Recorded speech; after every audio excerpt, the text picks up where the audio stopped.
All right, gentlemen, we are on week 2 of discipleship for our families. We did the happy crappies last week. Hopefully you did it every day. That's something we're going to continue doing this week. Your happy crappies. What's the greatest thing that happened to you every day? What's the worst thing that happened to you today?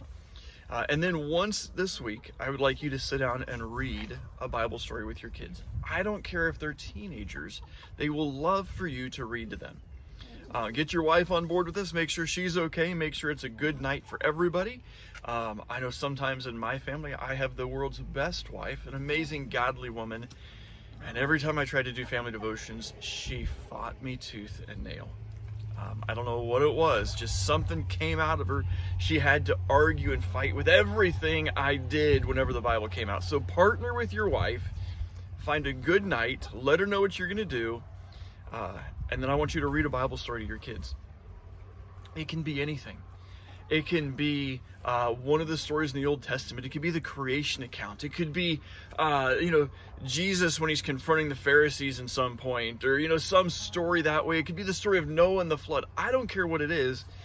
And if you're strapped for time, here's one of my favorite verses right now. Matthew 13:44 says, "The kingdom of heaven was like a treasure hidden in a field, which a man found, and he buried it again, and in joy he went and sold everything he had so that he could buy the field."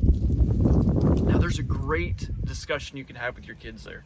Read the story with them and ask them, just a question like, have you ever found something so valuable you'd give up everything for it?